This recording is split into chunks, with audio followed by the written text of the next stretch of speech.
Okay, so today we have very special seminar devoted to the memory of Jurek.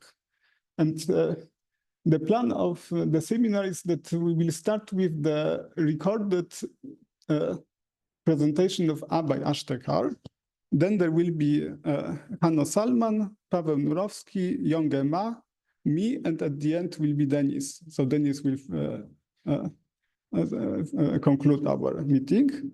So, okay, so I will just start with the talk of Abhay.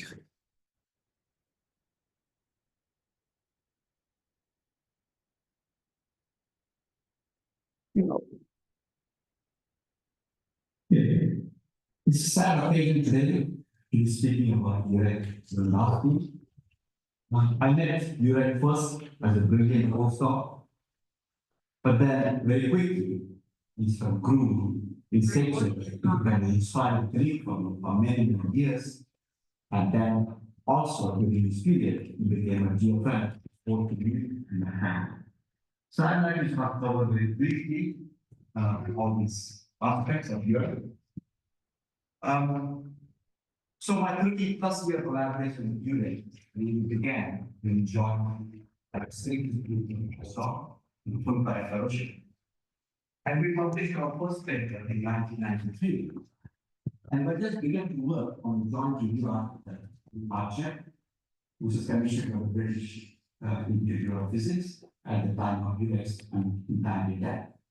It has been a long collaboration spanning many topics. And when I heard the news from LR about Jurek's passing, I was in a total shock. My mind is still flooded by innumerable memories.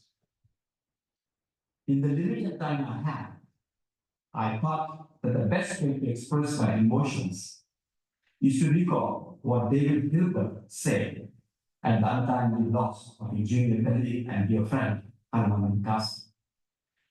That way, I will be able to succeed, because Hilbert's thoughts really captured my sentiments very well. So here is what Hilbert said on the untimely passing of Kamiński, and it really completely mirrors how I feel. He said, "Our science, which we learned, had brought us together. It appeared as a flowering garden. In that garden, there were well-worn paths, where one might look around at leisure and enjoy oneself without effort, especially at the sight of a congenial companion. We also like to seek out hidden trails and discover many unexpected views, which was pleasing to our eyes. And when one pointed it out to the other and we admired it together, our joy was complete." These words really captured the hard work that we had did over more than 3 decades, when we actually discussed many things together and found unexpected vistas in the process. So let me give you a few examples of these hidden trails that were good fortune to discover together. The first comes from general relativity as a theory of connections, and this part really lies at the heart of foundations of lukewarm gravity. So this began with the notion, the idea, that general relativity can be regarded as a theory of connections, as it said. And Chris Isham and I had realized that, in fact, an appropriate space of connections is not going to be smooth connections, but we should really emphasize the holonomies that are defined by the smooth connections. These holonomies are functions of connections, and therefore they form a certain abelian star algebra, and abelian functions, if you like, and that can actually be realized as a space of all continuous functions on some space, which is called the Lagrange spectrum of the holonomy algebra. Now, for the longest time, there was belief that there will not exist any diffeomorphism in any measure on the space of all connections. But then with this realization that what we should be focusing on is really the Gelfand spectrum of Holland and lost full connections, the problem changed completely. And although there was this deep skepticism among mathematicians that a measure could exist, Jurek and I found this invariant measure, and that was a good fortune to discover a completely unknown vista. Next, because the space of generalized connection A is a Gelfand spectrum of the Holland algebra defined as full connections, it has a lot of properties, and thanks to Jurek's great mathematical insights, we discovered that we could do differential geometry on the space of algebra, on this the Gelfand spectrum, on the space of generalized connection. And for example, discuss forms on it, not only nature, but forms on it, vector fields on it, even a Laplacian type operator on it, and that really made available a whole new bunch of techniques that have been exploited very successfully in loop quantum gravity. And these techniques then led to what I call here the quantum Riemannian geometry that constitutes the foundations of loop quantum gravity. In particular, Jurek and I found independently the area and the volume operators. And in fact, I was just around that time, there was a volume contemplated to honor Andrei Kaufman. And so Jurek and I actually held on to this paper for a year or two, so that this actually appeared in a volume honoring Andrei, because I very much wanted something which is important, which is something that was nice in this art. And so these papers I will constitute based on a lot of things that happened in loop quantum gravity. Second thing was really, although our main idea came from gravity, because in fact we were looking at gravity and theory of connections, we could apply these ideas also to just H theories. And then there was a Joyce connection, Joyce collaboration, Joyce alliance, which is a great IPO that formed at Penn State, and it's called ALMMT. It was me, Jurek, Lewandowski, Marov, Mora, and Tima. And here you see a picture of all of us in the alphabetical order in which ALMMT appears in the conference. And there we found the mathematical foundations of how to do quantization of the homogeneous invariant theories of connections with local linear.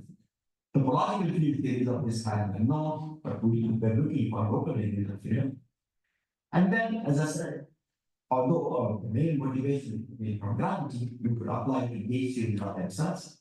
So we found, for example, a closed formula for Wilson loops for SUN quantum Yang-Mix theory in 2 dimensions, which was a new result at the time.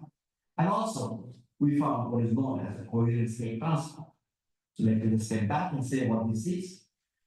In ordinary quantum mechanics, we have Schrödinger representation, but long time ago, Barman found that in place of looking at states as being functions in the space of on configuration space, you can also look at them as functions in the phase space, but then you have to look at them as holomorphic functions. Barman, of course, just considered finite dimensional spaces and vector spaces as phase spaces, and that is the Barman representation. Then Brian Hall, a mathematician, generalized that and did the Barman representation, if you like, on compact Lie groups. So it's still a manifold, but finite dimension. And what he did was really to generalize the space of connections. So it's really to generalize it to the infinite dimension space of connections. Third, collaboration, which also led to discuss for us with Jurek, was mathematical, was derived from cosmology, namely, first, the mathematical foundations of loop quantum cosmology. Ideas of loop quantum cosmology had been spelled out a little bit, very first ideas, but it's often the case, the first ideas are rough and they don't completely, there are some flaws that are not free of defects. And in fact, there was a workshop in the Schrödinger Institute in Vienna where Martin Boyer wanted to talk, and then there was a lot reservations expressed by people with Andrew and so on.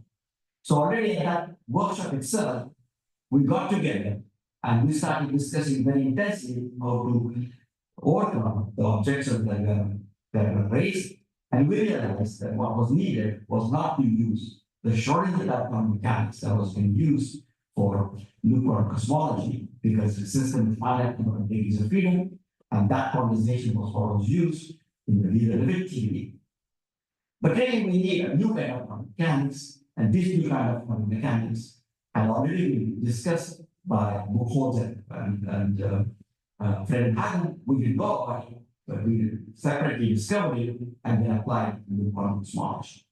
And this is the mathematical foundation on which quantum cosmology still rests. A second application, which came many years later, but still 15 years ago or so, and that was a joint work with Wojciech. And that was really about doing quantum field theory on quantum cosmology spacetimes. So the mathematical foundation of quantum cosmology led to a whole bunch of developments in which we realized how to discuss the geometry in the very early universe with the Big Bang using quantum geometry rather than just the classical Riemannian geometry of Einstein's. And so what we now need to do is to really develop quantum fields for the quantum cosmological computations, for example, which will be propagating not on a smooth metric manifold, but rather on this quantum geometry, where we have a probability amplitude that the metric is this, that, or the other. And this work was also, to me, very, very illuminating. It opened completely new vistas.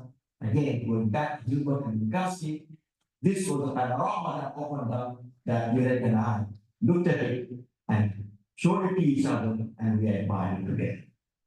And finally, there were several topics in classical general relativity. I have just selected two. The first had to do with horizons, particularly the geometry of generic non-expanding horizons and the first law of positive horizon mechanics. And this was the joint work of Peter. And I selected this topic because the geometry of non-expanding horizons, that paper, I'm using even currently in my work that I'm doing right now, because I have a long life and tuning is full of ideas, and many of these ideas came directly from Jurek. So I'm so grateful to him. I kept telling him that repeatedly through emails. And finally, the emergence of the body method science group, which is ascribed from the non-expanding horizon structures, and this was much more recent work. It also uses this work that I referred to about the geometry of generic non-expanding horizons, and this was also, these two papers are set in again by 50 years or so, and 20 years.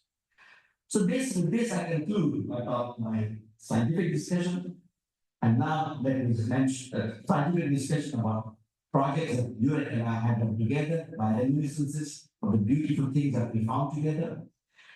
But Jurek also made other pioneering contributions with members of his group, and these were the problem of black hole entropy, to spin forms, the near horizon geometries, asymptotic Inglesino spacetimes, and algebraic spatial solutions. And these are very valuable contributions, and they were recognized by a number of international authors. In particular, Jurek's stature in the field led to his being invited to be the chair of the local organizing committee for the GR20 and Amalfi 10 meeting, which was held in Warsaw. So Jurek was absolutely the central figure for these international conferences to be brought to Warsaw. Jurek won the Senior Fortunes Prize at the Alexander von Humboldt Foundation. It's a very prestigious prize. And he was elected as a fellow to the International Society of General Relativity and Gravitation. And he has had visiting professorships at Beijing, at FAU in Germany, and at PSU in the United States. That is the Penn State at the United States. Jurek really cared deeply for his students and postdocs and their colleagues. And And he was always discussing passion with science with them wherever he went. It could be in mountain hikes, it could be on a beach, it could be on steep slopes.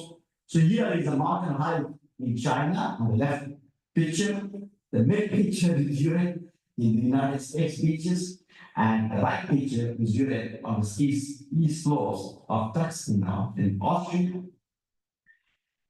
And again, I mean, this is something that epitomizes Jurek's passion for science. And that is best described. I return now to what Hilbert said about Kamiński, because it really captures Jurek's spirit very, very well. Hilbert said, science was at all times interesting to him, and in no part fatigued him, whether on an excursion or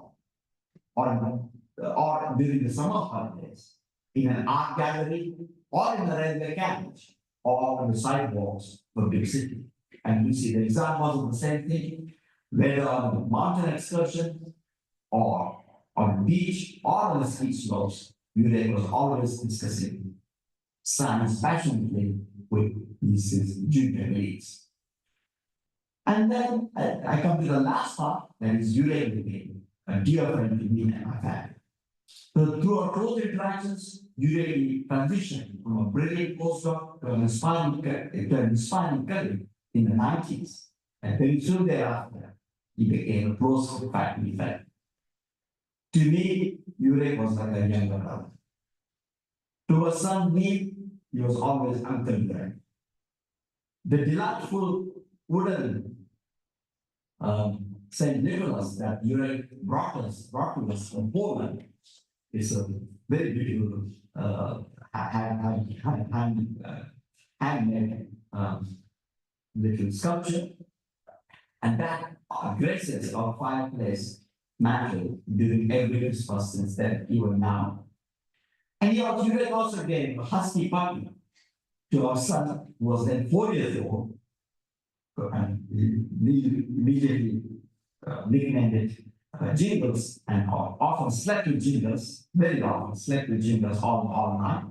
And this husky puppy appeared with Jingles still with us 22 years later. So let me conclude. I miss you dearly today. I carry vividly memories of the times we spent together. They're always intense, sometimes fighting, especially when it came to university matters and science. We did not always agree, but we didn't hesitate to express our disagreements to each other.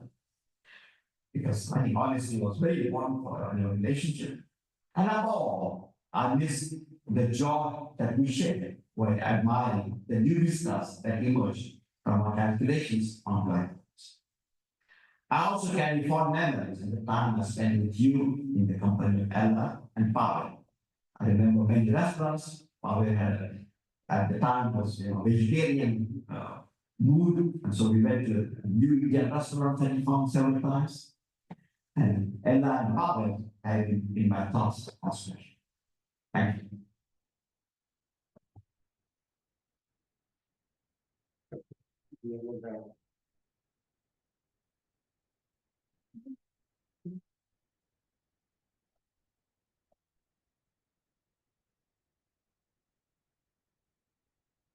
Another question whether Hanno is already here. I am here. Can you hear me? Yes. Yes. Yes, Let we me can try. hear. Okay, very good. Let me try to share my screen.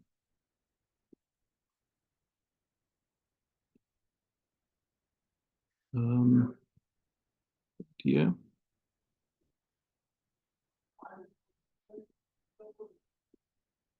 Sorry, I just have difficulty starting this because the menu is in my way.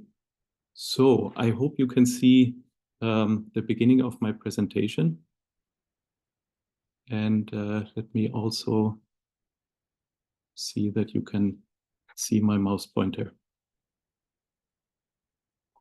So I'm ready anytime I can start Yes, we see, and you can start. Okay. Thank you very much.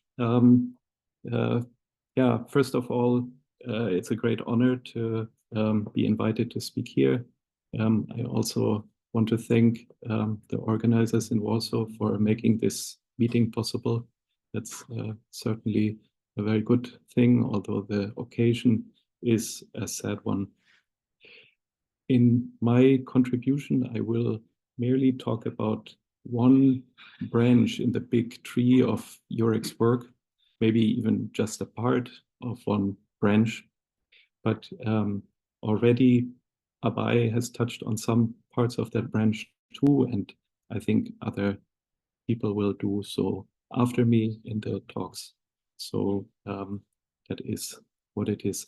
I will talk about the part of the work that Jurek did for loop quantum gravity. And well, at the sort of root of this branch, at the beginning of this branch, stands a question that one has always when one wants to do physics with a gauge theory, and in loop quantum gravity, one uses a gauge theoretic formulation for gravity. And so the question is, what is the space of gauge fields like, mathematically, of these G connections? And what is the space of gauge transformations? And in particular, also, what are the equivalence classes of connections under gauge transformations? And especially if one wants to do quantum theory with it, then one would need some sort of integral, some sort of measure on the space. Maybe one wants to do a path integral, or one wants to define a Hilbert space of some sorts. And this space, A mod G, is a very complicated one. Already the two ingredients are not linear spaces, and so it's hard to do something. And in the first sort of contribution that I want to talk about by Jurek in collaboration with Abhay, they took this viewpoint that you can describe a space also in terms of the functions on it. And so they took particular functions, namely Wilson loop variables, so traces of parallel transport matrices around loops in the manifold that one is working on. And if one takes not just one loop, but one takes all sorts of loops, one multiplies these variables and so on, then one obtains a big algebra, the space of cylindrical functions. And in fact, the beautiful thing is that the space A mod G, in some sense, is already contained in this algebra as the so-called spectrum of this algebra. Now, if one multiplies functions related to loops, then one gets some more complicated structures that are best described by graphs. And graphs can sit inside one another in many ways, and they form a certain family with coarser graphs sitting in finer graphs and bigger graphs and so on. And they were able to make this work for them so that they could define what is a measure on this very complicated space. And in fact, they could not only define this, they could define it in a way that is very concrete, hands-on, and one could work with this. Mind you, these are measures on a space of equivalence classes of functions, something very complicated, but they managed to define these measures in terms of something more simple, namely measures on copies of the group that is underlying this construction. Now, this is still very complicated because there are consistency conditions between these measures that are associated to graphs. Something like renormalization conditions for this measure to this big measure to make sense on various scales. And but nevertheless, they were able to give multiple examples of such measures. And you can, of course, now think about what to do with this. Many things come to mind. Jurek demonstrated with some collaborators that these measures can be path integral measures for H theories. And but for the branch that I'm going to go along, another application is maybe more important, namely that of giving loop quantum gravity its Hilbert space. And for that, one particular measure was very important. We call it now the Ashtekar-Lewandowski measure. It's a very natural measure on the space. It is very special in that the space has a big symmetry group, if you like, the group of all diffeomorphisms of the manifold. And this big symmetry group interacts with this measure in a very simple way. It is invariant under these symmetries. And this Hilbert space is the Hilbert space for loop quantum gravity. But before I say more about this, I want to also show you how Jurek went beyond. He was just curious. He tried to understand things more deeply, make things more general. And so he followed this. And in this case, he was trying to see what are the minimum conditions so that I can make these kind of constructions. And he thought a lot about formulating everything in terms of the function on the group.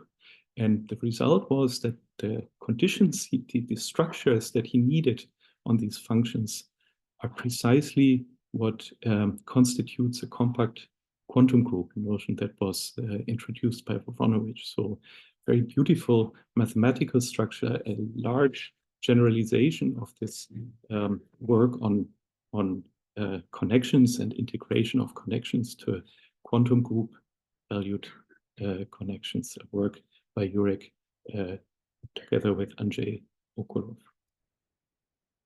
Back to loop quantum gravity. This Hilbert space gave a home for the canonical commutation relations of loop quantum gravity, and that is no small feat. Yeah. So Jurek, again together with Abhay, managed to give something like a differentiable structure on this wild space, made the functional derivative rigorous, and was able to formulate the canonical commutation relations in a very compact and beautiful form. Other people had done versions of this before, but only in a very formal sense. And so this is a well-defined operator relation in this Hilbert space.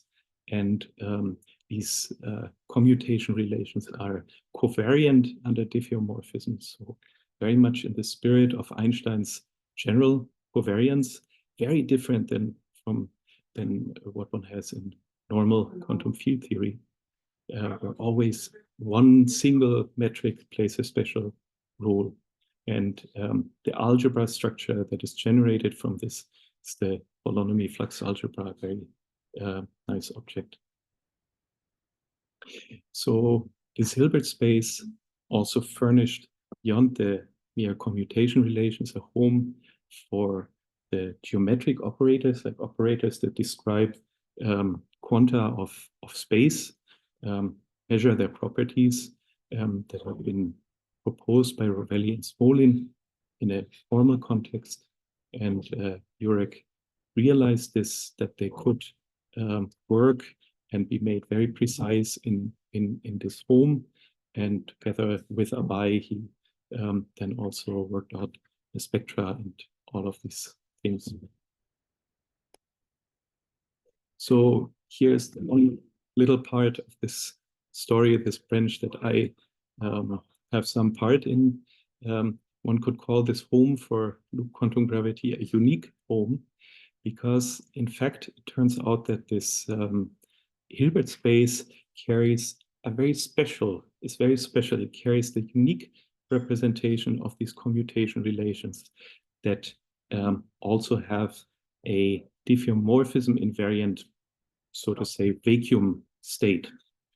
And I remember toying around with trying to show something like this, but couldn't make much headway in generality. And Jurek helped incredibly with some very, very clever tricks that involved like some diffeomorphism invariant scalar product on surfaces in the manifold, and then sort of narrowing down the possibilities that this scalar product could have to the point that we could indeed show uniqueness. And also for some technical aspects of this, he was completely invaluable. So again, Jurek did not stop here because he was curious, and he went on to also think about scalar fields, not just gauge fields, scalar fields in this context. And a surprise happened. These representations with the diffeomorphism invariant ground state are not unique. Jurek, together with collaborators, classified all the possible representations of this type. They are related to representations of a space of polynomials, and so something much simpler to think about. And the expectation values are really beautiful, having to do sort of with the Euler characteristic of the sets on which the observables were supported, on which the observables lived. Jurek went on from here much, much farther. Abhay has said it much more eloquently, but I will say a little bit too. Jurek went on to formulate versions of quantum Einstein's equations in this setup. He discussed quantum black holes and counted their states in very, very influential paper. He made foundational contributions to quantum cosmology, and by actually applying some of the lessons learned in this, the context of what I told you, to the cosmology setting. And he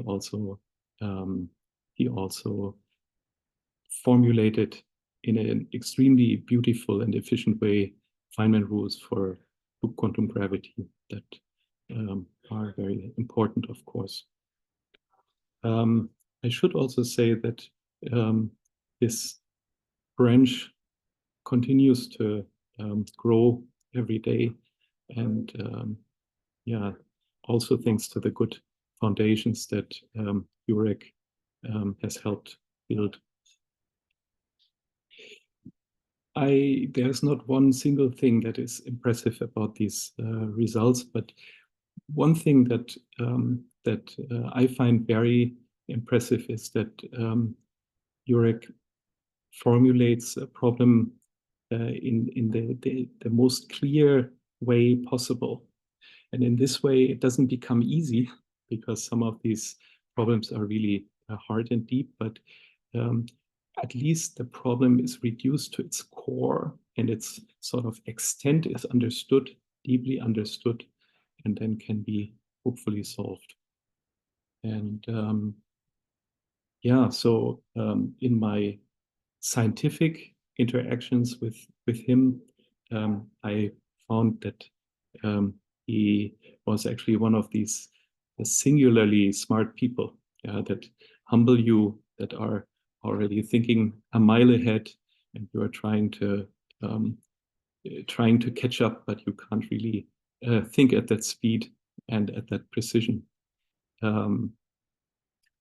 Some people would get arrogant with this kind of ability, but for Jurek it was actually quite the opposite. He was extremely curious in science and extremely open to new ideas, open to ideas that maybe challenged his ideas.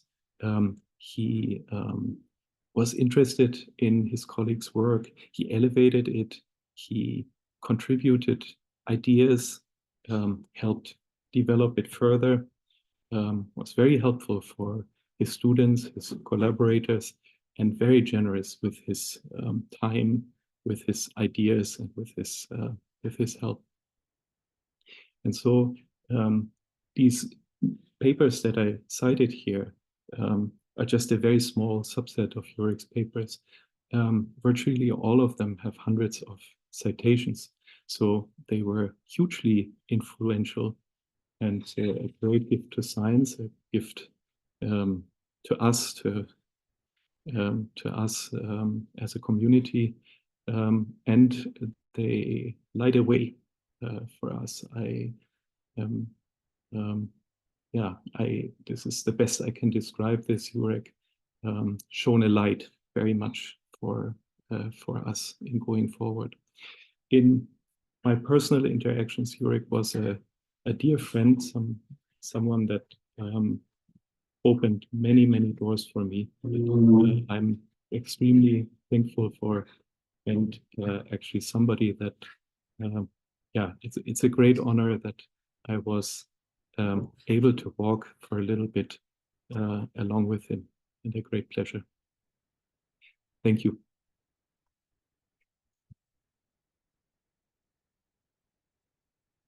Of course, if I don't know if the organizers allow questions, but if there's time and if there's the need, then I'm happy to answer questions.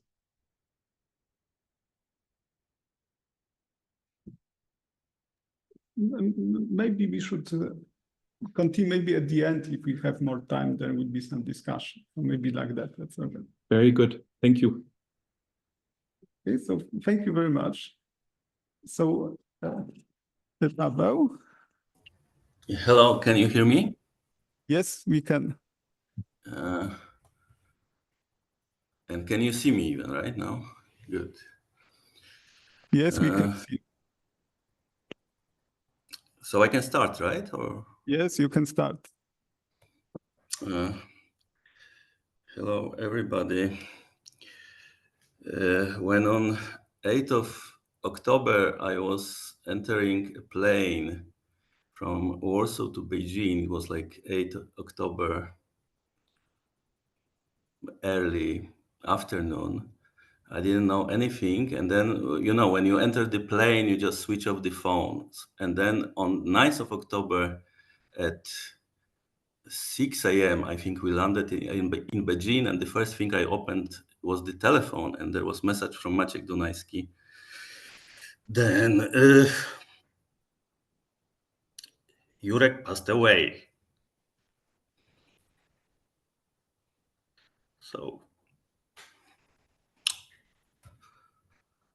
I couldn't understand. Okay, anyhow, I was in disbalance for several days. And then Marek Demiński asked me if I can say something at this seminar.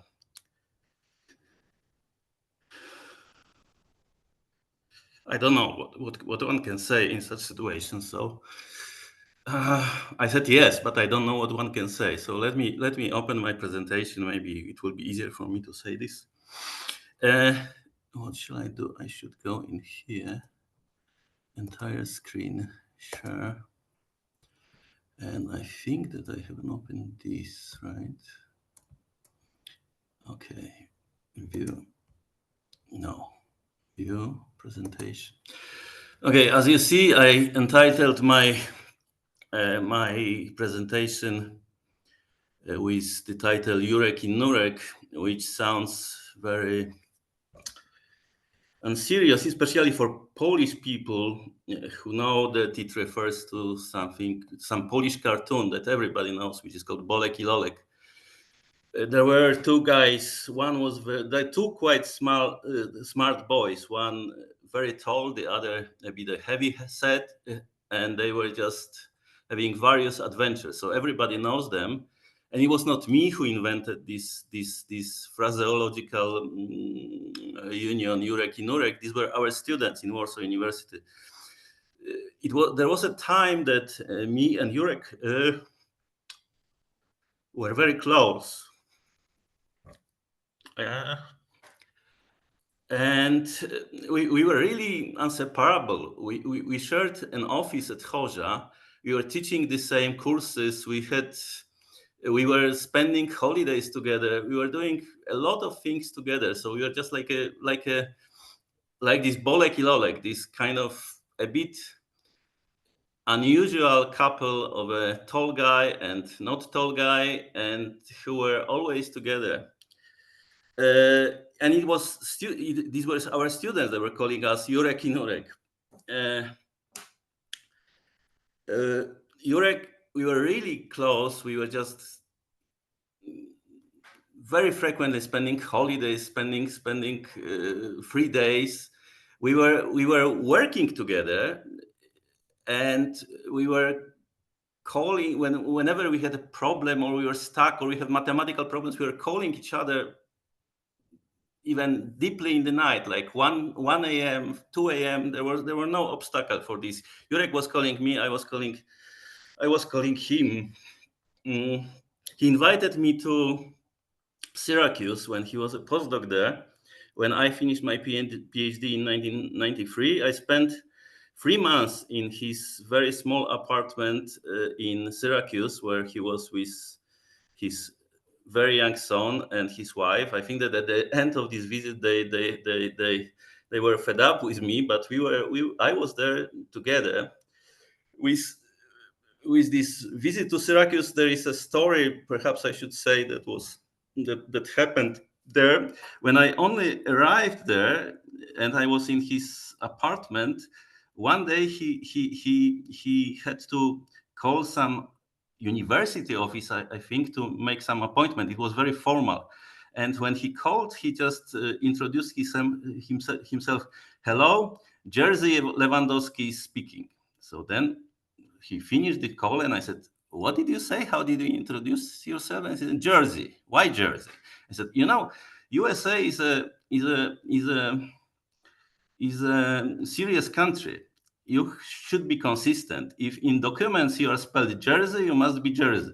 Okay, then I accepted this. And then a few days later, we went, I think, for lunch with Abhay. And when I was talking to Abhay and Jurek, and I was calling him Jurek, Abhay was looking at me more and more with more and more strange look. And then eventually Abhay asked me, how did you call him? And I said, Jurek. Jurek, but he is Jersey. I said, Jurek. And then Abhay looked at Jurek and he said, for 1 year, I'm just twisting my tongue, making this Jersey, and you are simply Jurek? And then Jurek said, yes, I am Jurek. So then Abhay started to call Jurek, Jurek. And I think that from that moment, everybody called Jurek, Jurek.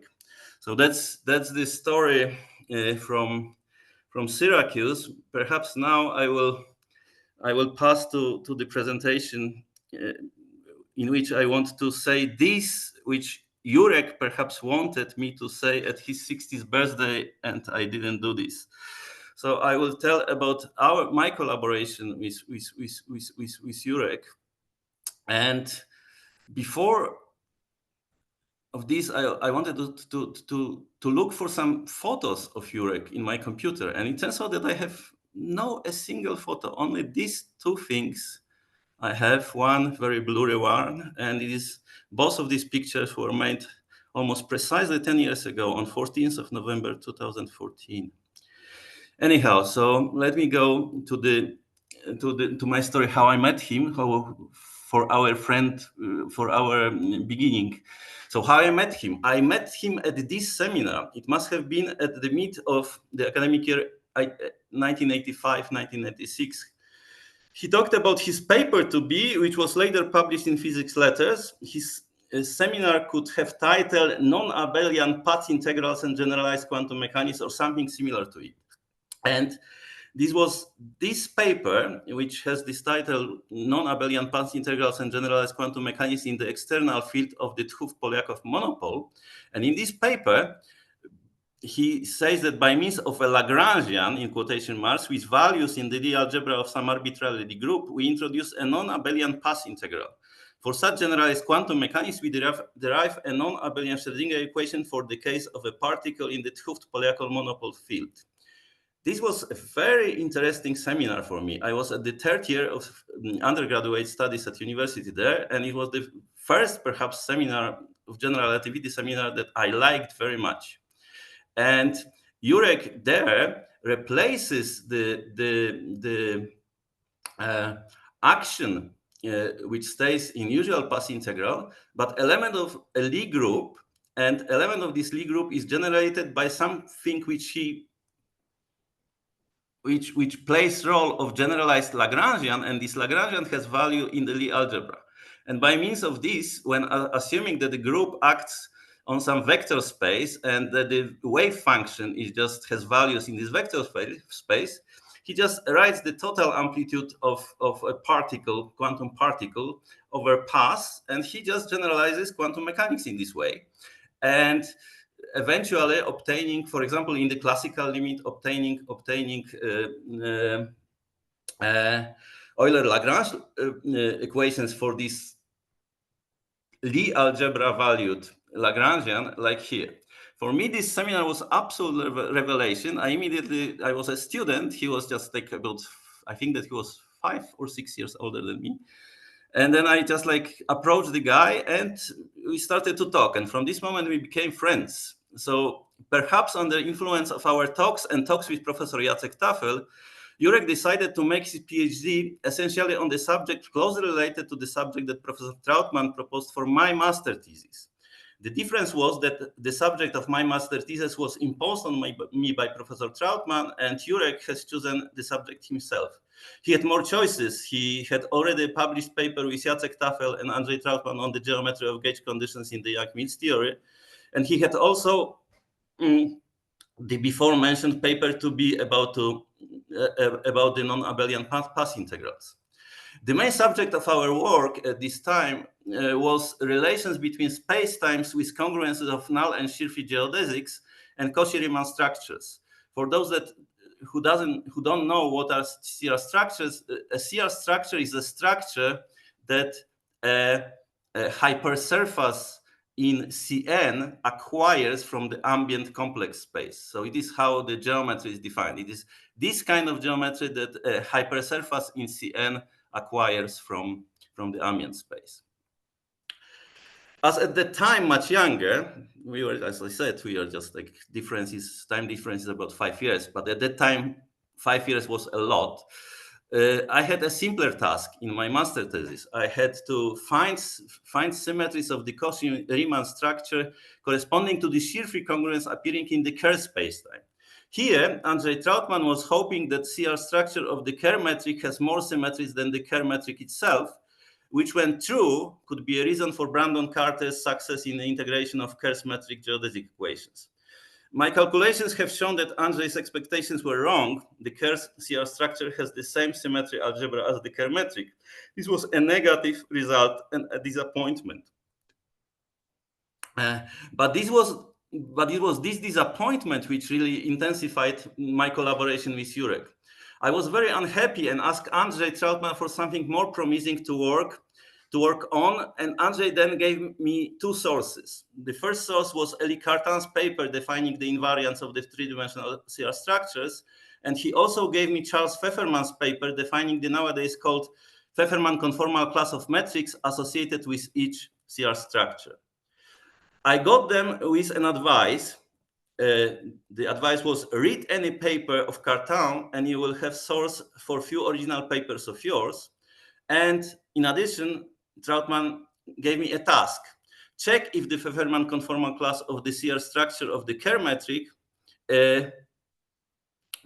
if within the Pfefferman conformal class of the CR structure of the Kerr metric, there is a Ricci flat spacetime. So that was what Andrzej asked me after this, that I already fulfilled the requirement of my master thesis. Just check if in this curve thing, when we just go for the Pfefferman conformal class, if this conformal class includes an Einstein spacetime or Ricci flat spacetime.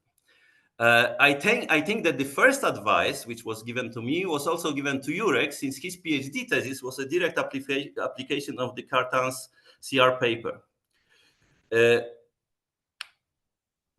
But it was actually the task number 2, which created our intense scientific interaction. At that time, I did not know much about conformal properties of metrics, but I knew the main 2 conformal invariants, the Weil tensor and the Petrov classification. I established that the Weil tensor of the Pfefferman class of metrics associated with the Kerr-CR structure is of type N, and Kerr metric is of type D. So to my surprise, the Kerr metric was not in the Pfefferman class, although they had the same congruence of shear-free and null geodesics. This created an excitement as the shear-free congruence of the Kerr metric has twist, and therefore any metric from the Kerr's congruence Pfefferman class, which would have a Ricci flat scale, would give us an exact solutions of the Einstein equations of Petrov type N with twisting rays. Now nobody cares about it, but at that time it was a holy grail for the Einstein exact solution community to find such spacetime. Actually a spacetime which is Ricci flat, which is of Petrov type N and has twisting rays. As the only such solution was the Hauser solution. I was unable to prove or disprove if in the Pfefferman class of the Kerr congruence there is an Einstein metric, but I came to Jurek with a conjecture that every non-degenerate three-dimensional CR structure has its Pfefferman conformal class of metrics of Petrov type N. This I also could not prove, but I in principle knew how it should be done. For this one should have known something which at that time for me had a very mysterious name of a Cartan normal conformal connection for the Pfefferman class. So for how to check, I should know what is this Cartan normal conformal connection and compare it with equally mysterious at the time Cartan connection for the corresponding CR structure. I was unable to understand these 2 constructions, and I asked Jurek to learn this and also asked him to prove my conjecture about type N of Pfefferman metrics.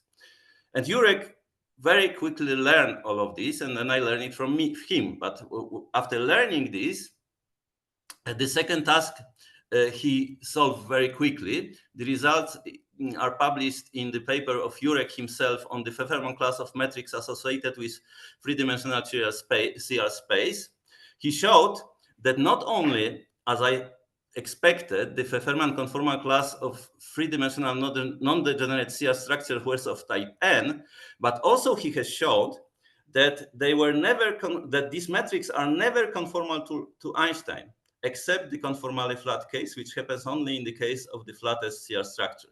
So actually what Jurek has shown in this paper is that every Pfefferman metric is that if you are given a three-dimensional non-degenerate CR structure, and then you can construct the four-dimensional Lorentzian conformal class, which is called Pfefferman conformal class, then this Pfefferman class of any such structure is of Petrov type N, but unfortunately, none of them is conformal to Einstein except the flat CR structure case.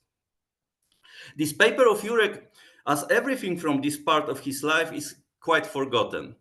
The much weaker results, similar to this, much weaker than this, what Jurek proved in this paper, obtained later by quite an influential American Cartan geometer, John Lee, is on the contrary quite famous. But Jurek's,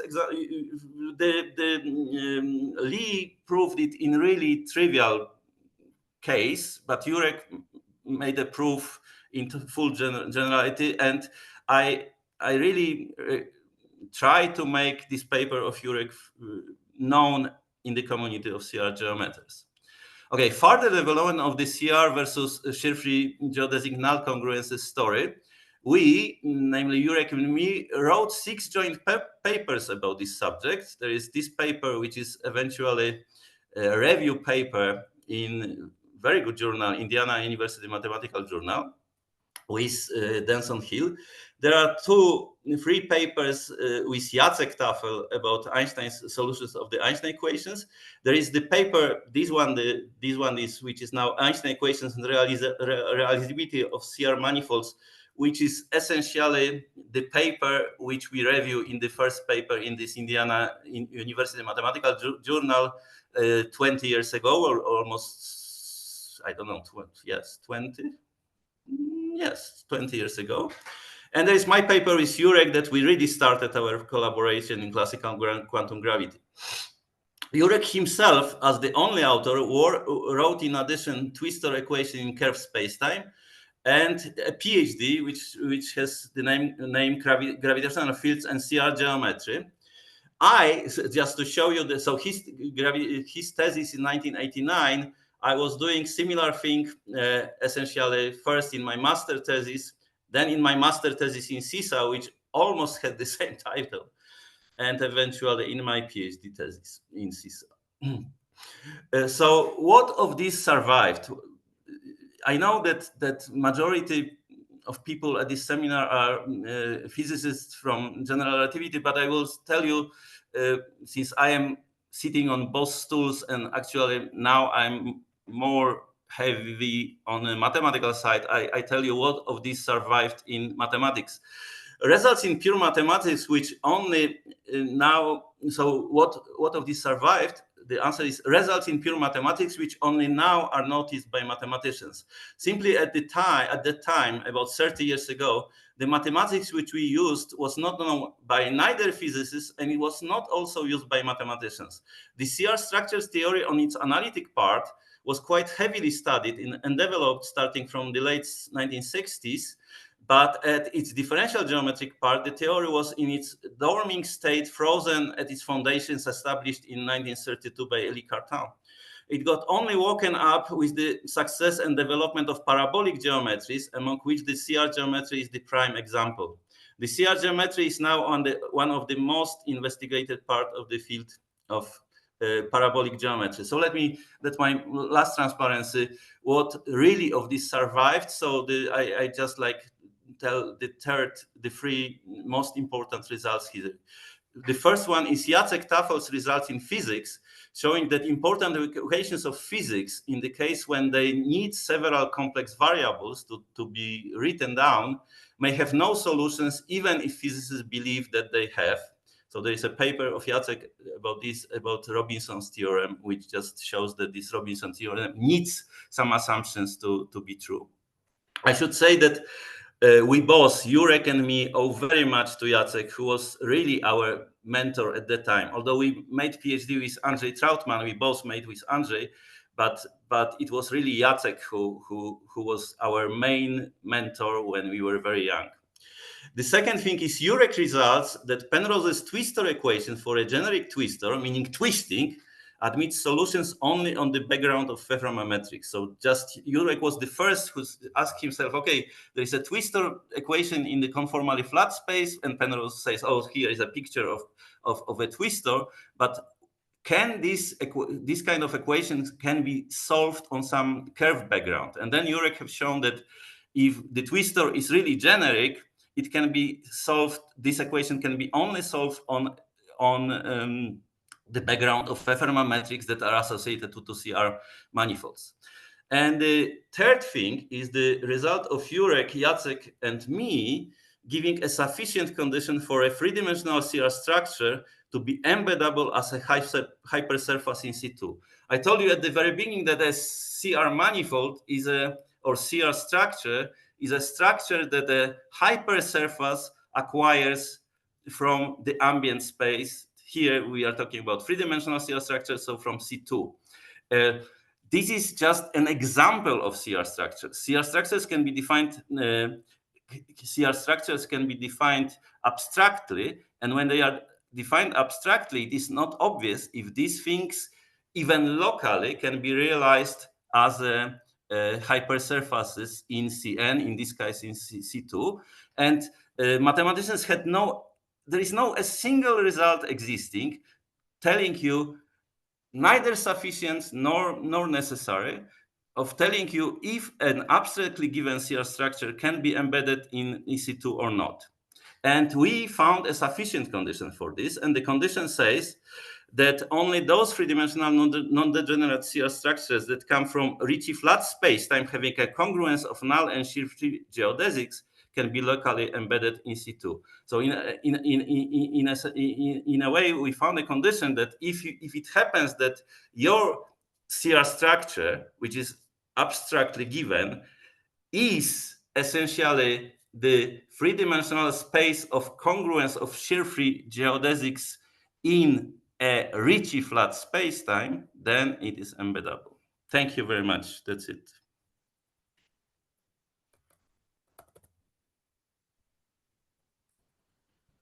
Thank you.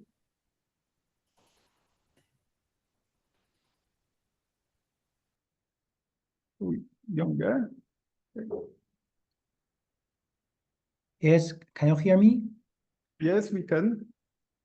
Okay, let me try to share my screen.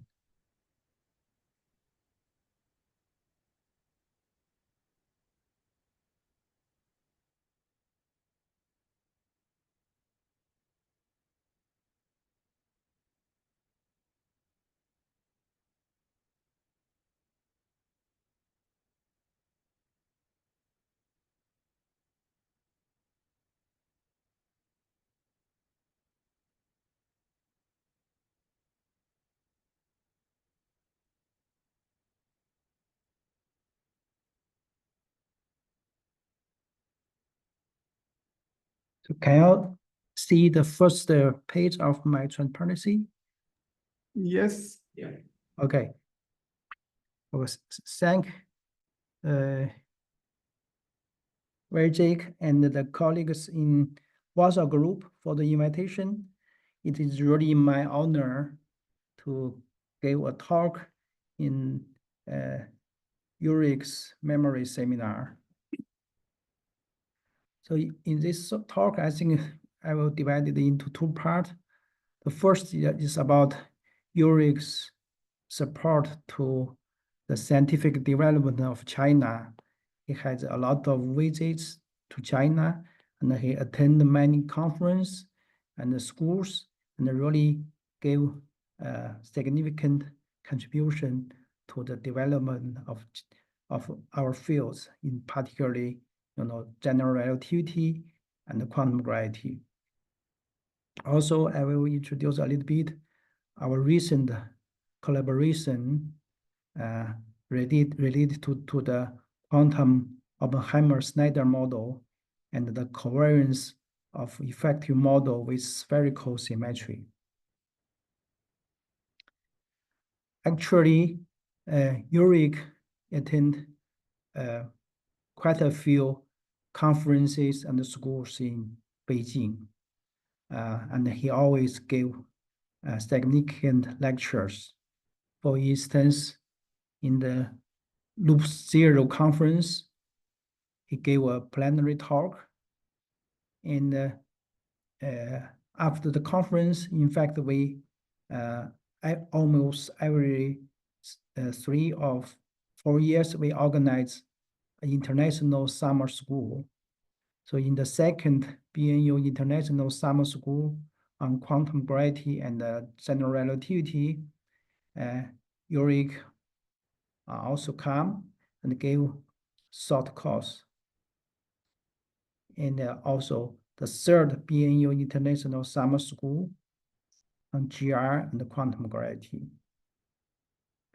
And he also attended the annual conference of Chinese Society on Gravitation and Relativistic Astrophysics, and gave a plenary talk. All his talk are very good, and really promote the research in the field. This is the photo for loop 09. As you can see, in the middle is Jurek. Actually, loop 09 is the first time Jurek come to Beijing, come to China, and from then on, he shows his great interest in promoting collaboration with my group, and we have many communications, and he visited us quite a few times. So this at least in recent years that Jurek's visits to my university, Beijing Normal University. You can see he likes Beijing very much, and he likes China, and we have many great times with him, and his character is very, cheerful, and we have delightful life with him. And almost every time when he visited BNU, he will give a series of lectures, and basically on loop quantum gravity and so on. So in the lectures, I mean, all these lectures are perfect, and also he make friends, and then he make good friends with me, my families, and also the colleagues in my group. So you can see this is a one lecture he given here in Beijing, and you can see the blackboard. So everything right in very details. This is, I think, is his character. His lectures always in technical details, and also has his own insight in the field. So we benefit from his lecture very much, both for the researchers like me and also the students. In fact, after many times visits, we discovered that we should have some collaboration, and then we have the common interest. So in fact, we really applied for a China-Polish joint project research funding, and I remember the title of the our project is Dynamics and Extension of Loop Quantum Gravity. So we really got that funding, I mean, from both sides, from China and from Poland. And that funding, I think, also where Jack and Andres are also joined the project. And in fact, that funding started from 2019 and have been finished in 2022. We have many discussions and quite a few collaboration and get some achievements. So in next parentheses, I will introduce one of these achievements. So we know in loop quantum gravity effective model, like black hole models, people believe that we should have some transition between black hole and white hole. I mean, the singularity of white hole should be resolved. And there are different ways to get this. For example, Abhay and his colleagues, they gave this picture as the effective case for the Kamiński black holes. And of course, it's a vacuum case. There is a transition from black hole to white hole. Then we would ask the question with Jurek, we think, could this black hole to white hole transition actually happen in matter collapsing procedure? We know that in classical GR, although a white hole appears in Kamiński extension of Schwarzschild spacetime, it is not the case in the Oppenheimer-Snyder model, which describes collapse of priceless homogeneous dust coupled to FRW metric. So then how about if we consider the quantum gravity effect? So if we consider quantum gravity effect in Oppenheimer-Snyder model, it can happen something different from classical case. So this consideration lead to our work. The result of this becomes a paper in Physical Review Letter. So we consider a dust ball, and the inside is homogeneous and isotropic. So it should be described by cosmological model. On the outside, we assume it's spherically symmetric and static. Then we use the junction condition in the surface, on the surface of the dust ball, the induced metric and the induced extrinsic curvature should coincide from both sides. So in this sense, we just assume a general form of a spherical symmetric static metric outside. But the inside, we use the loop quantum cosmological result, namely some effective free-domain equation, for example, given by Ashtekar and his collaborators. So in this case, the junction condition already determine what this unknown function f and g, and it looks like this. From this, you can see there is a quantum equation related to alpha. And if alpha is 0, then it's just go back to the classical Schwarzschild metric. But in the case of quantum correction, it becomes different. There is a additional quantum correction terms.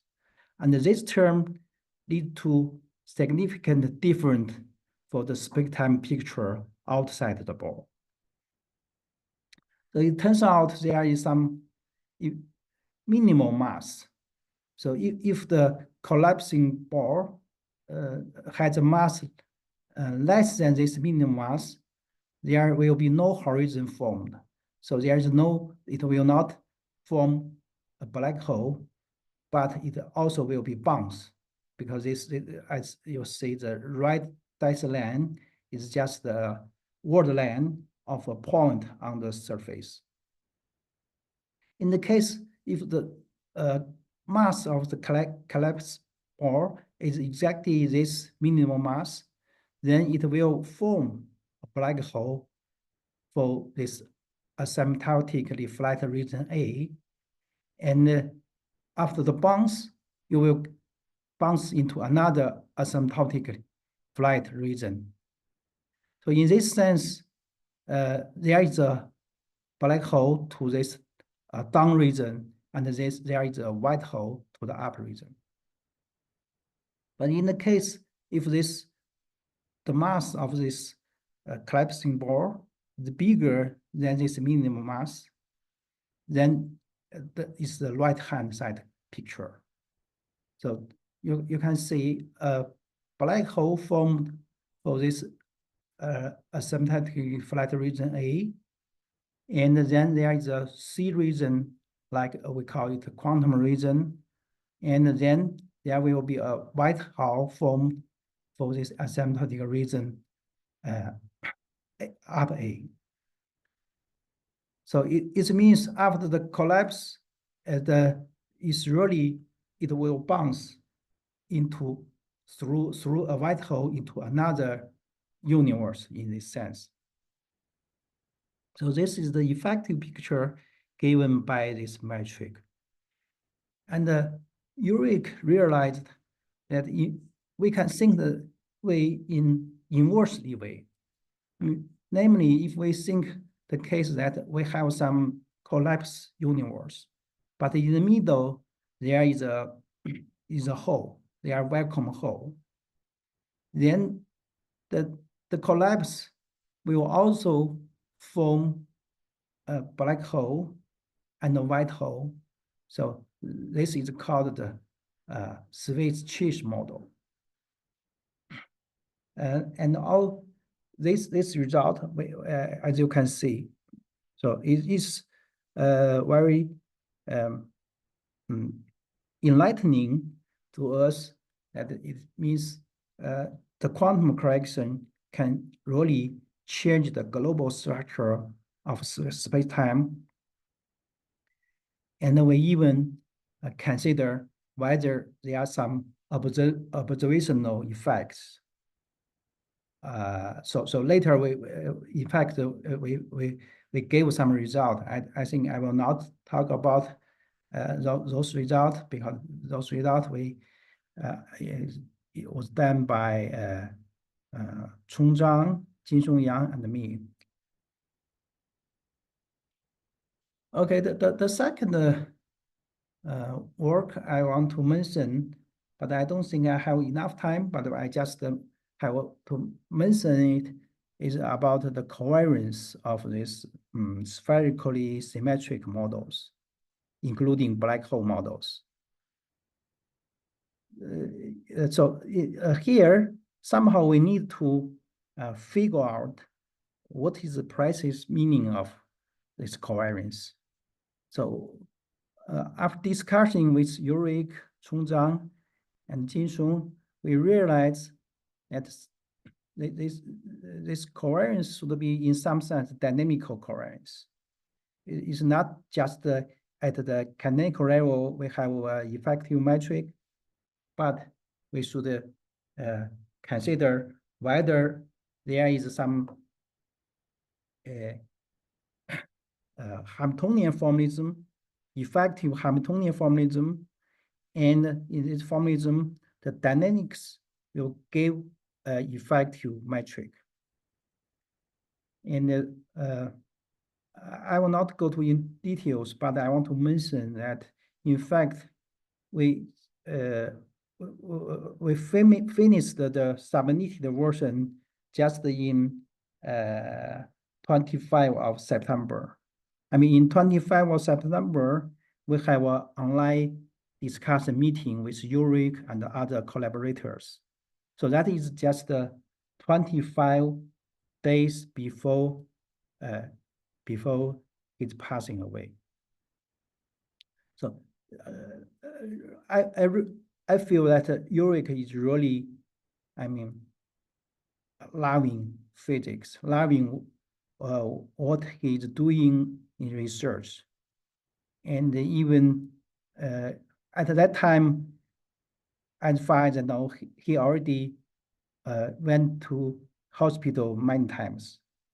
So even he feel that he's sinking, and he didn't feel good in his body, but he can still insist on the discussing with us, continue the work, the scientific work. Okay, the passing away of Jurek is really a loss of me and my colleagues, and we love him. We see him as our good friend, and we will really miss him forever, I think. Okay, so that's what I want to talk. So thank you.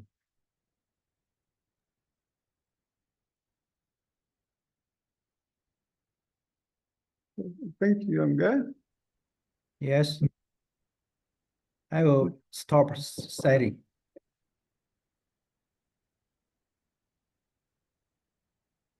So I think I will.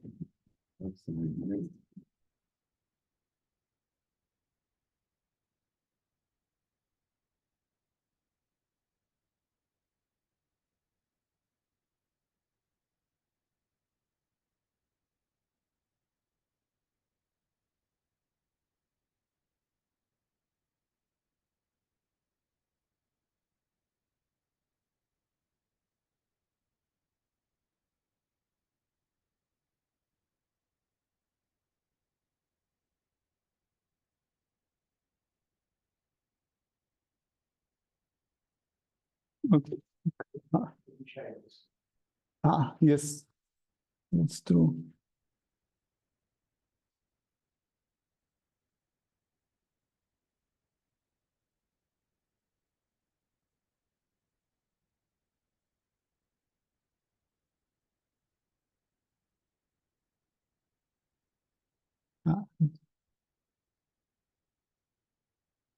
One more thing, I need to unmute myself, yes. Okay. Can you hear me? Yes. Okay.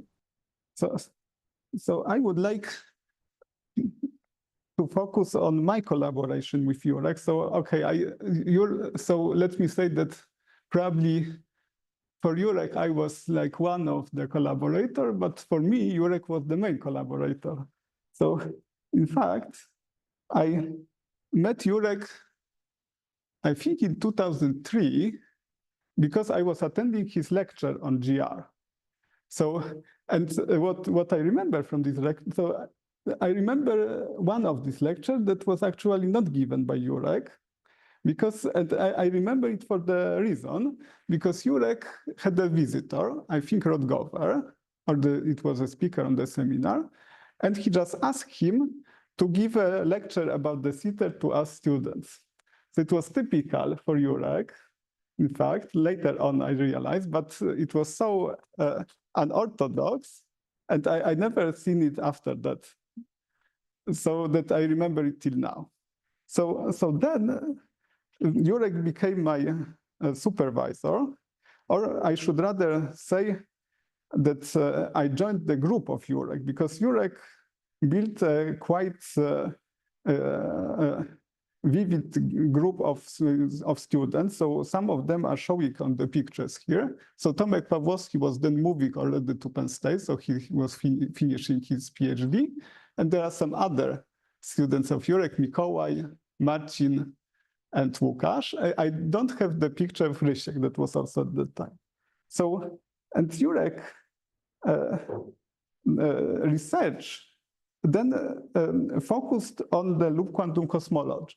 So as we learned, so Jurek was one, even let's say maybe on the founders of this loop quantum cosmology, but at this time, there was a quite influential paper of Abhay Ashtekar, Tomek Pawłowski in Parambesit, when they started to construct this model concretely.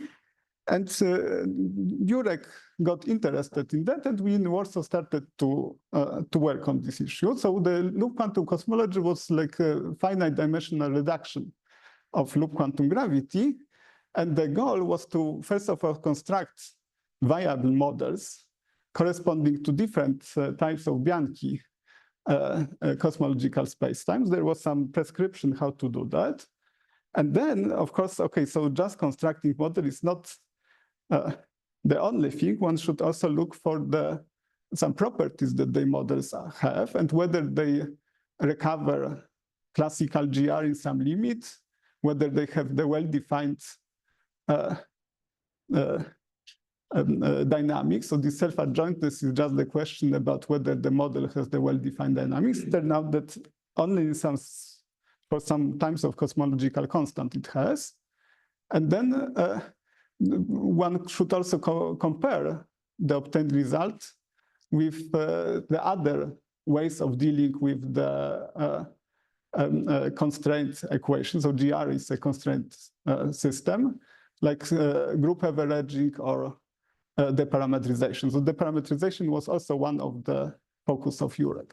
So maybe I will describe how the work in Jurek's group looked like, because okay, we were meeting. I remember once or two times per week. So maybe it was so intense that I was doubled it, and we were discussing several hours in these group meetings. So whoever had some results was presenting them, and the other people were trying to fill the gaps. And this way of working proved very effective. And in fact, in this time we published a lot of important and well-cited papers. Okay, so Jurek later on moved his interest to spin forms. So these spin forms are covariant formulation of loop quantum gravity. So the spin form models were, let's say, developing parallelly to the canonical loop quantum gravity, and they were more stemming out from, let's say, states models or topological field theories. So in some sense, the connection between loop quantum gravity, canonical loop quantum gravity, and covariant spin forms were not, it was close, but not really understood. And I think I believe that the main goal of Jurek in this research was to derive spin forms from canonical theory. And in fact, it was his very good intuition, because this approach turned out to be, at least for spin forms, very important. So for example, one could ask whether one can extend, so these spin form models were defined only for triangulations, and one could try to extend them for the arbitrary cellular decompositions, because loop quantum gravity is defined for arbitrary graphs. And it's turned out that it was possible. So this is this first paper. It's even now called KKL model.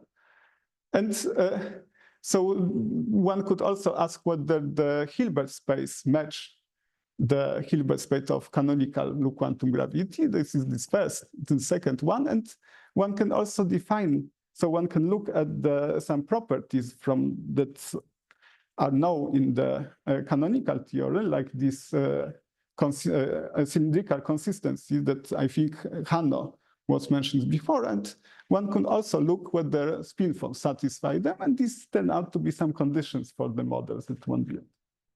Okay, so maybe let's give the small digression. So Jurek organized, as a main organizer or co-organized, a lot of important conferences for loop quantum gravity community. So, and because he was very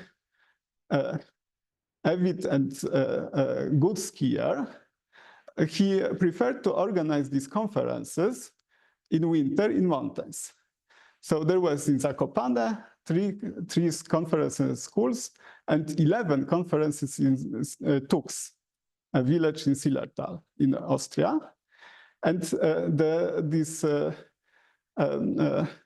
conferences were organized in the way that the talks started in the afternoon. They were till the late evening. So the morning was devoted, it was reserved for skiing, and Jurek always took the first possible lift. So this first possible lift in Tux was at 8, so it was okay, but in Zakopane it was 5:40. So it was quite challenging to join, demanding to join him. But Jurek always encouraged all his students to join him in these sport activities, whether it was skiing, going to gym, or playing ping pong or jogging. So so we were joining, and once I remember on this conference, so we were skiing with Carlo Lovelli in Zakopane. So the idea was to catch him at the down station of the chairlift, to go to the same chair, discuss with him about our last paper, this KKL model, explain him or discuss with him. So it was taking, so this going up is taking a bit time. So then the discussion was stopping. So we needed to go down, and I needed to hurry because Jurek was skiing very fast and Carlo also. So for me, it was really, really challenging to catch him again down. And this discussion continued for several rounds. And I need to admit that this was even maybe this important discussion on the whole conference for me. So I wanted to say that, so this showing somehow the Jurek's approach.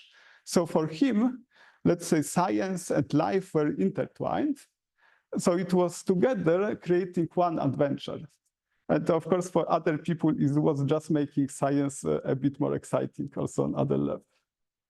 Okay, so after my PhD, of course, this collaboration was not as intense with Jurek, but we were, so he still remained, I would say, my favorite collaborator. And there are, of course, many reasons. So Jurek was very bright, quick guy with deep knowledge that I admired always. But I would say it's not only the point. Somehow, I would say that whenever I had the project with Jurek, it was always going very well. So I still don't know, okay, it was somehow property of Jurek that he always managed to push everything forward, and it was somehow always going to some good conclusion. So, and Jurek was very, so after my PhD, Jurek was often trying to interest me in his ideas, whereas I was trying to interest him in my ideas such that we can collaborate on some topics. And for example, he introduced me to isolated horizons.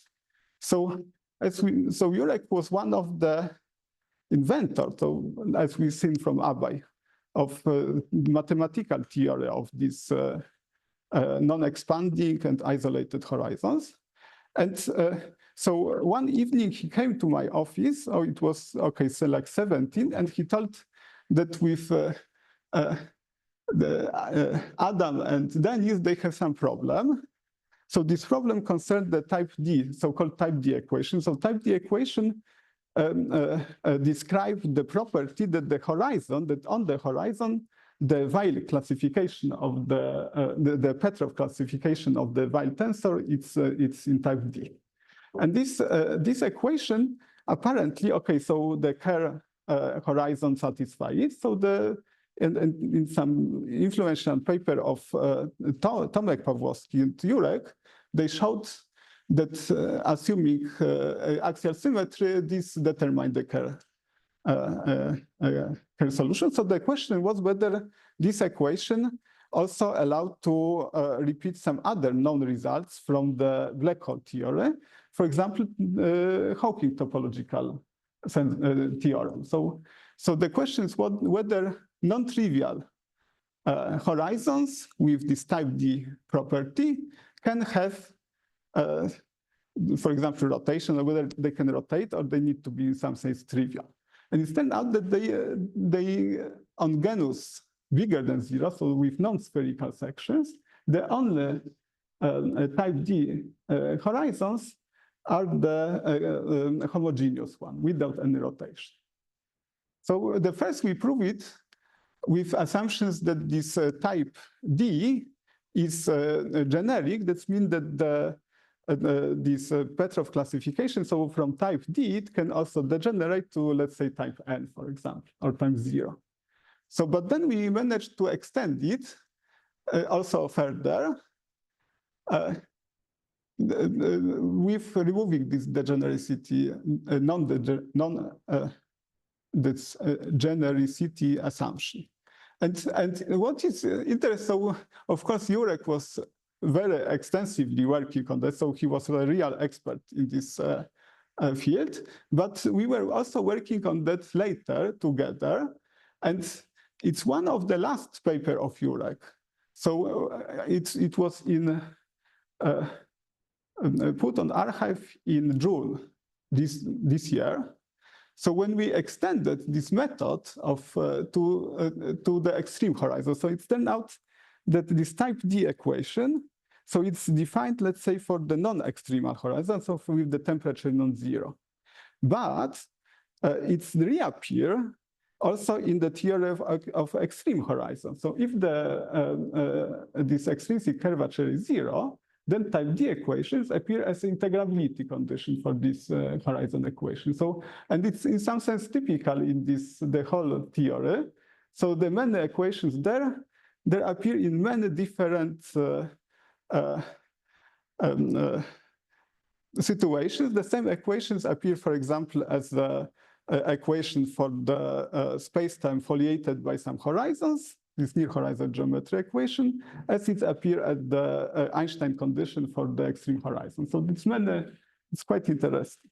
So in this way, Jurek introduced me to the extreme horizons and just the isolated horizons equation, and I'm really grateful for him for that. So So in turn, I wanted also to interest Jurek in some my results. So for example, I had some, so I managed to interest him in the ambient, Feverman-Graham ambient space. So in fact, Jurek was, I would say he didn't like so much higher dimensions. So he was more interested in physical 4 dimensions. So, but it turned out that this equation has, this ambient space has also interesting properties in dimension 4. So I had some strange formula.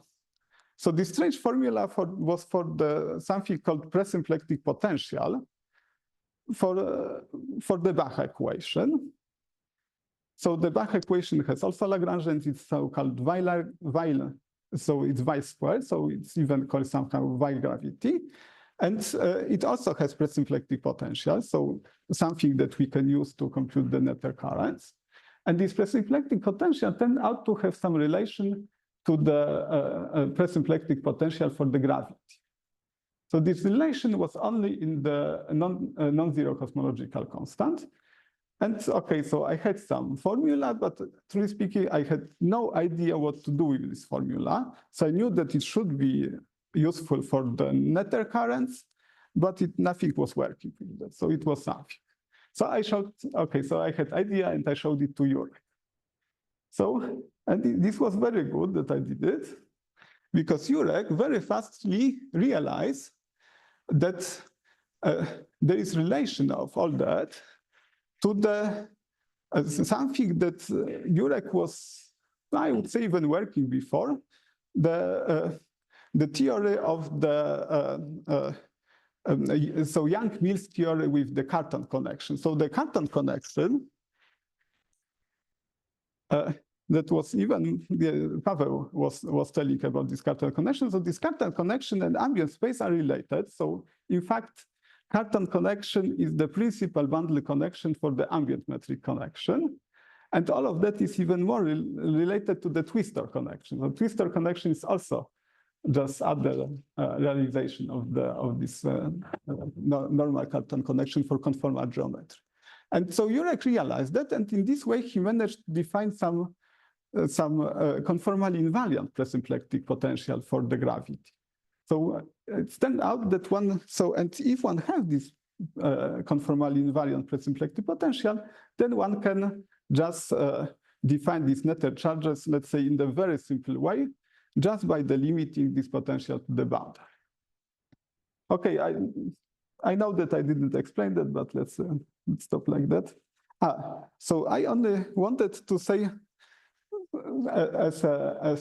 to finish my presentation, that of course, okay, Jurek was my collaborator, but it's my supervisor, my collaborator, but for remotely, he was my very good friend. So I like to speak with him not only about science, but about life. And I need to say that Jurek had always something interesting to say. So I learned a lot from him.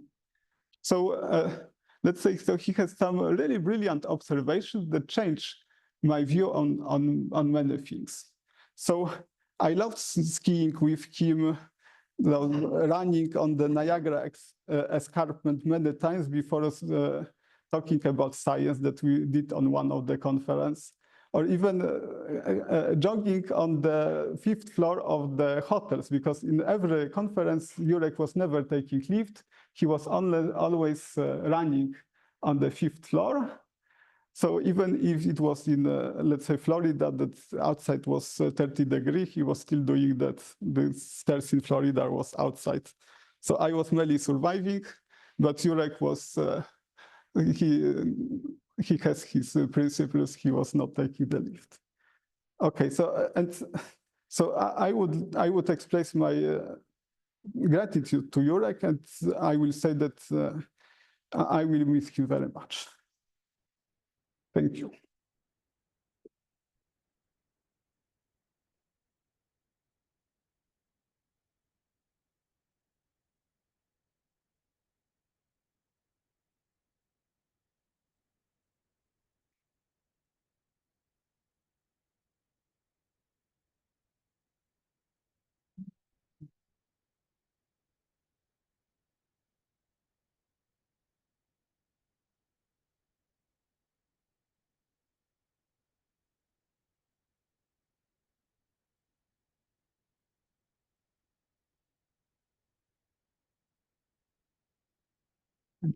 Yes.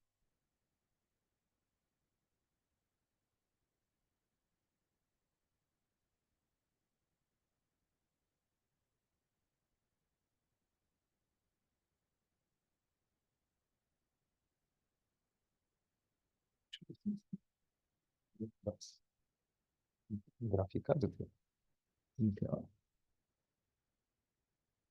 Grafika, tak, no właśnie. No, zdjęcie. Poczekaj.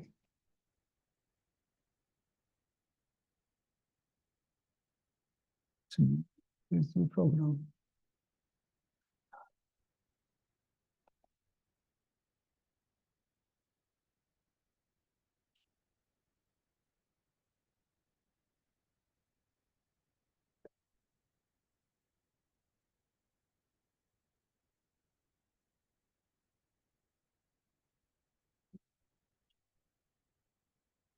Musimy sprawdzić, ale tak nie powinno przestałeś. Wyświetlało się, wtedy otworzyło się.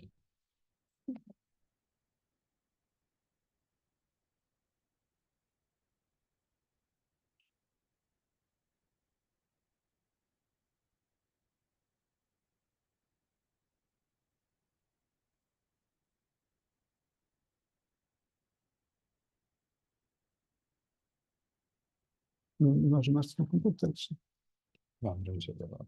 to jeszcze gorzej. Tutaj to nawet nie było.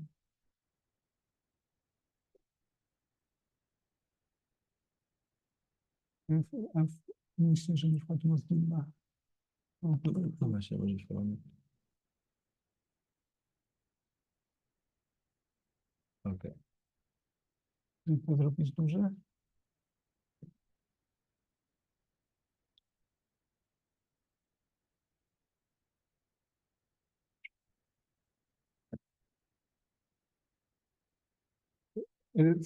Yes, I need to share.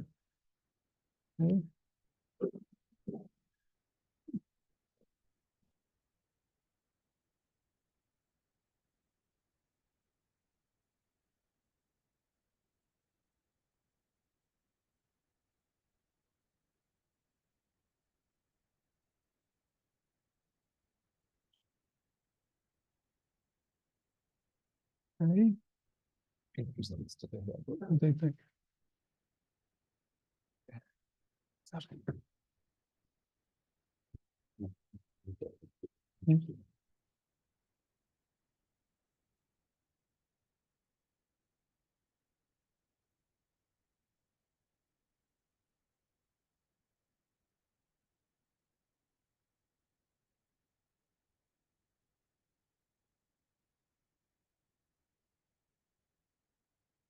So I would also like to share my memories and experience that I had over the past 10 years with Professor Lewandowski, who was a supervisor of my PhD thesis. Let me just...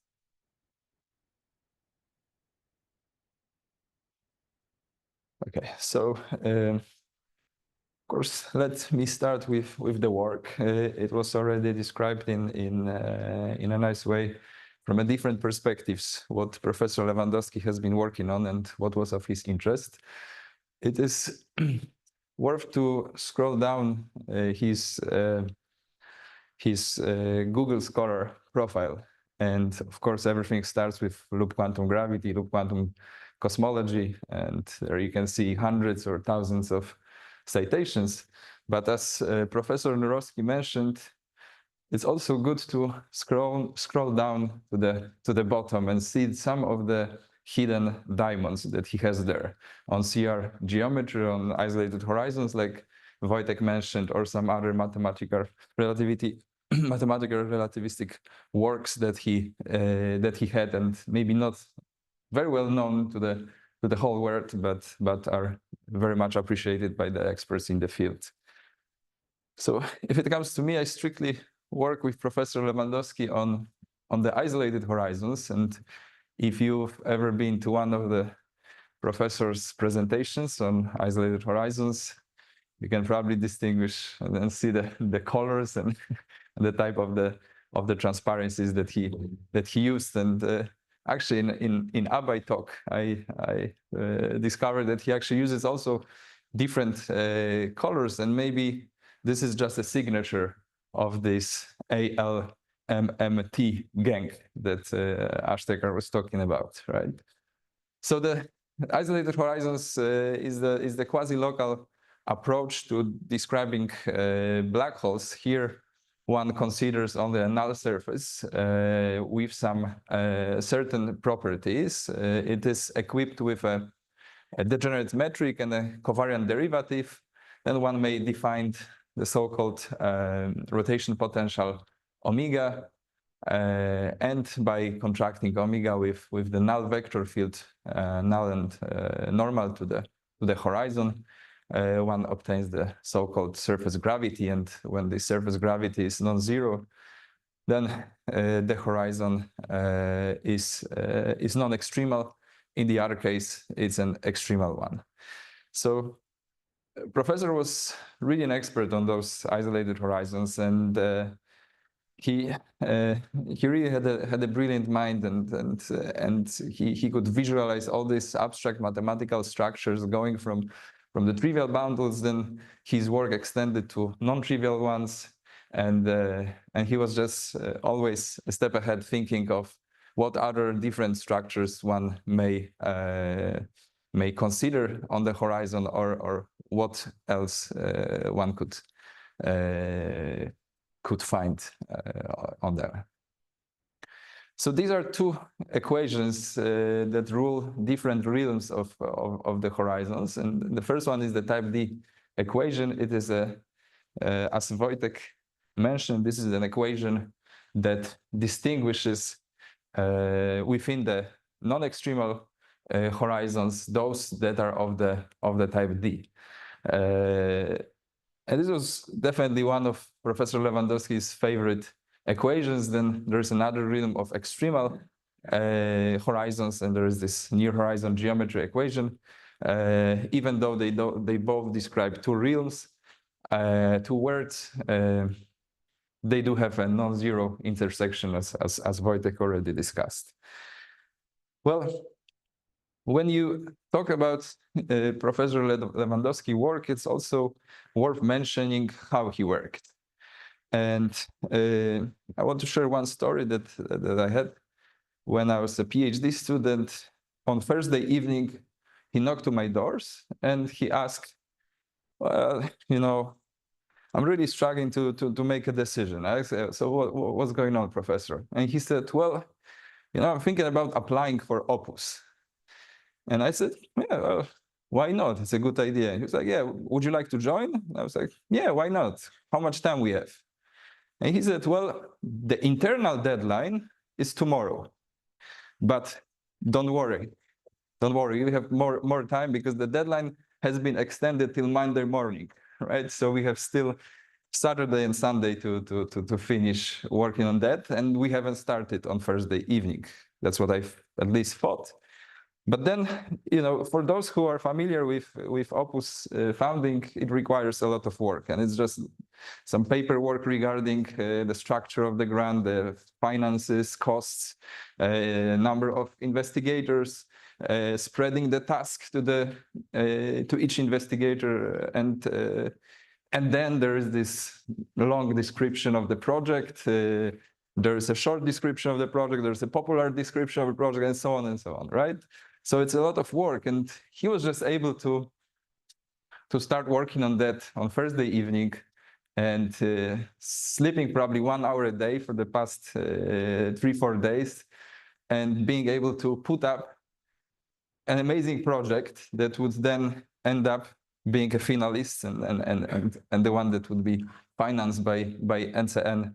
And this was just, him stepping in this door. He already had everything in his mind, so he only required to write it down, and that was also time consuming, but energy consuming too. But he got everything under control, even though it was at the very last second. And this was not really a singular case. So it happened twice during my tenure in Warsaw. Adam, you've been here longer and you've also participated in this, so probably there were more cases like this that such things were pulled down at the very last moment. Okay, so Professor Lewandowski, he really liked the conferences, he really liked traveling, meeting people, group gathering, and so on. Here's a picture from 5 years ago from his 60th birthday conference. It's actually a birthday dinner. You can see he's quite excited here. And to tell you how well respected he was around the world, we can look at the other table. And this is not something, I don't want to be disrespectful to anyone else who is not on this picture.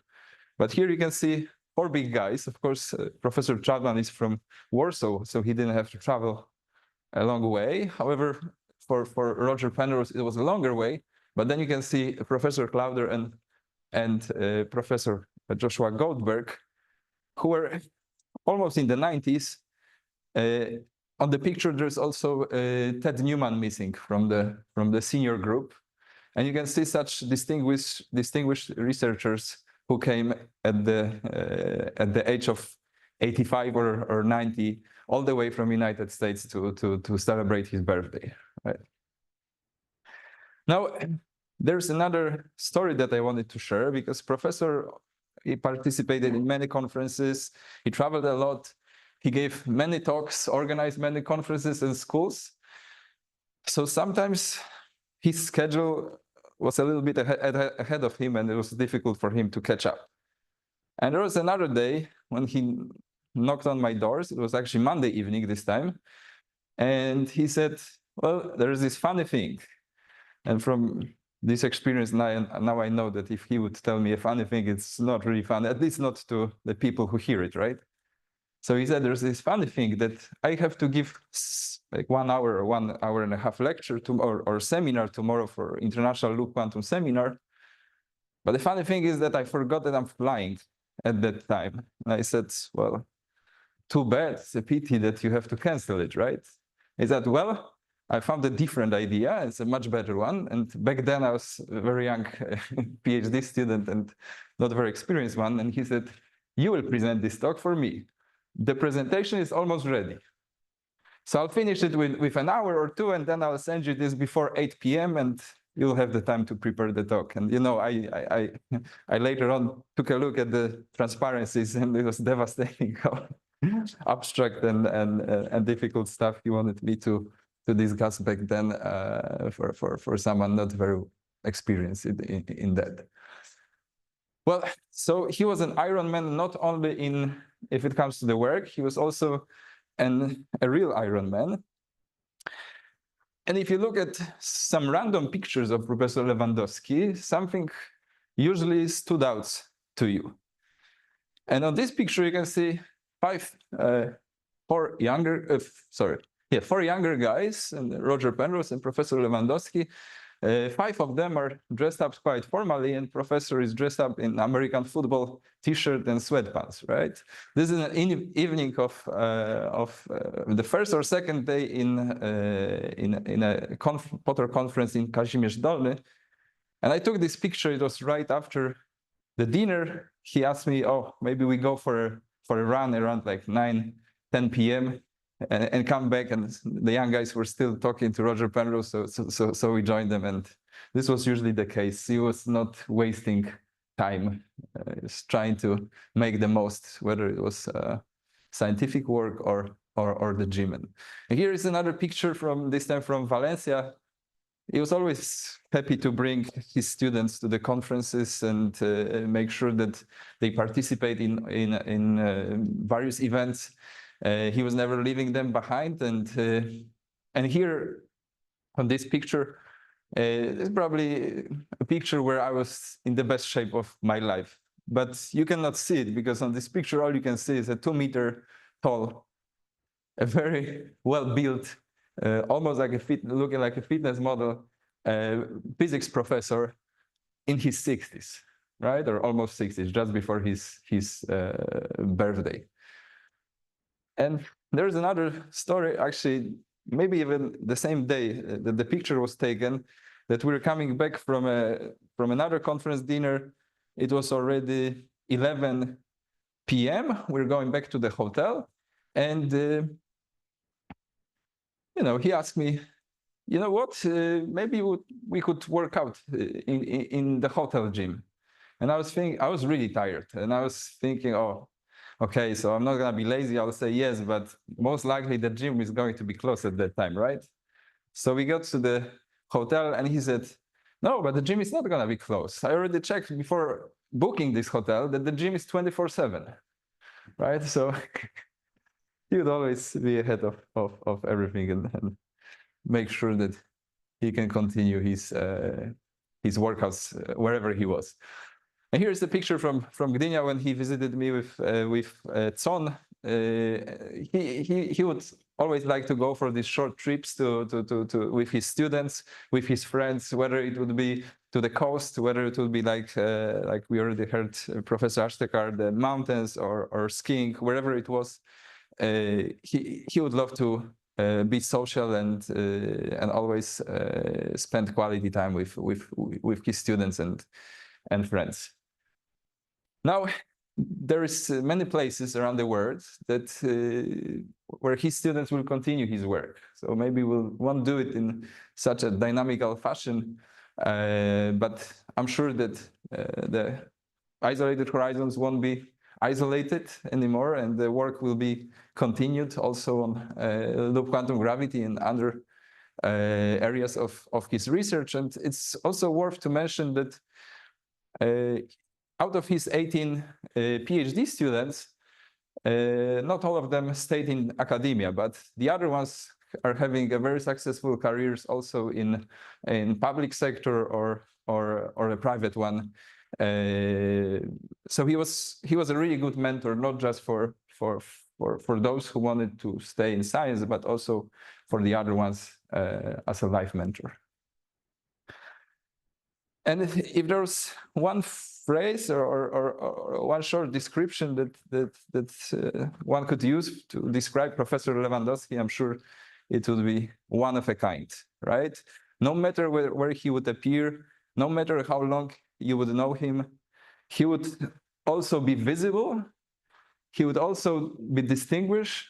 He also would stood out for us, right? Whether it would be his scientific work, his friendship, his workouts, or just his posture and the character that we all knew here, right? And this is something that we'll always be grateful for, to have to know a person like this and meet and work with him throughout our lives. So this is it, and thank you.